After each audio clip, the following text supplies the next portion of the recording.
klasyka polskiej kinematografii, Kanał Andrzeja Wajdy, ale klasyka także kinematografii światowej.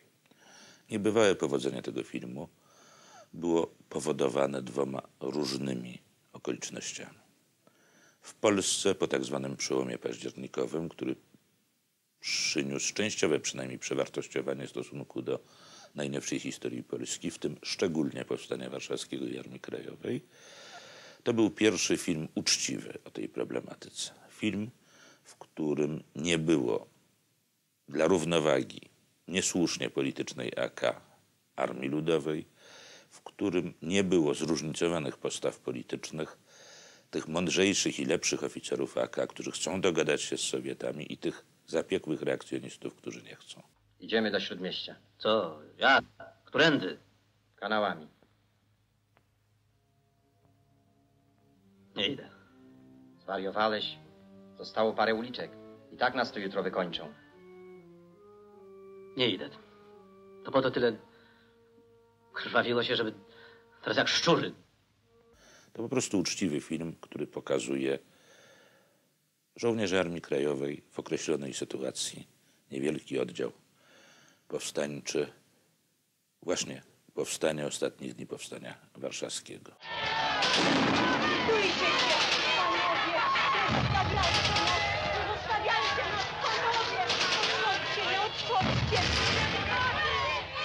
To był film, który wpisywał się do historii kina jako kontynuacja neorealizmu włoskiego, ale z drugiej strony kina egzystencjonalnego, które pokazywało uwikłania ludzi w sytuacje absurdalne, beznadziejne. Ów kanał można było przecież widzieć jak najbardziej symboliczny i myślę, że dla widzów w Melbourne czy w Buenos Aires, którzy nie słyszeli o Powstaniu Warszawskim, to był po prostu film o ludziach postawionych w sytuacji tragicznej, w sytuacji bez wyjścia, w sytuacji, w której liczyły się tylko racje moralne. Oni oglądali dramat moralny, a nie dramat historyczny. Ten kostium historyczny niewiele ich obchodził. Głupi ludzie nie byli nigdy w kanale. Jest napis! Oj.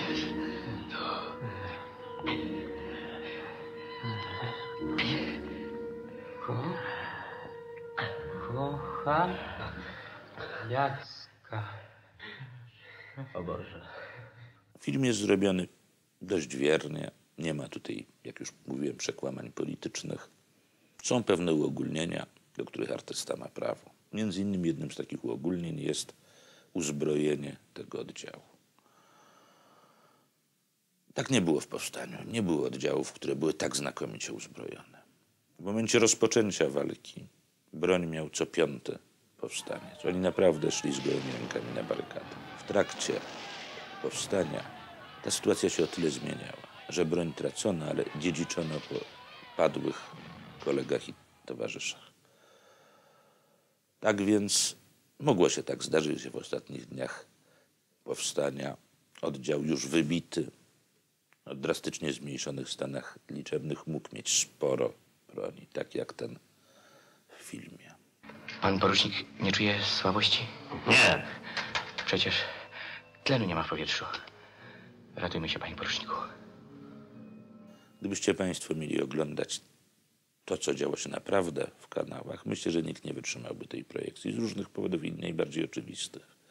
Marsz do Śródmieścia ze Starego Miasta trwał 6, 8, 10 godzin, bo posuwano się w cieczy, zawiesistej cieczy, która tam zalegała w tempie 3-4 metry na minutę. To był marsz przez trzęsawisko, przez grzęzawisko, a nie przedzieranie się przez taką lekko zabarwioną wodę, jak to oglądamy w filmie.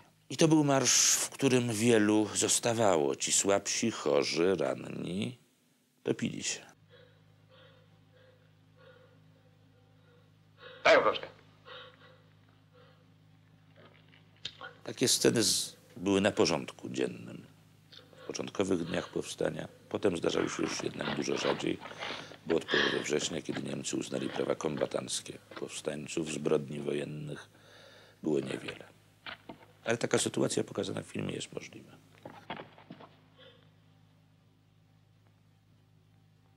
Posłużę się tutaj pamięcią mojej matki, która była sanitariuszką w powstaniu. Wraz ze swoim szpitalem została wzięta do niewoli. Niemcy, zgodnie ze swoją praktyką, dobili ciężko rannych, bo oni już i tak nie będą mogli chodzić, nie pójdą później w kolumnie ewakuacyjnej. Lżej rannych postawili pod jednym murem, a personel pod drugim. I postawny, przystojny oficer SS podszedł do mamy i zapytał, czy ma zegarek. Miała. Poprosił, żeby zdjęła i oddała. Zdziwiła się, mówi, przecież zegarek potrzebny mi do pracy, jestem pielęgniarką.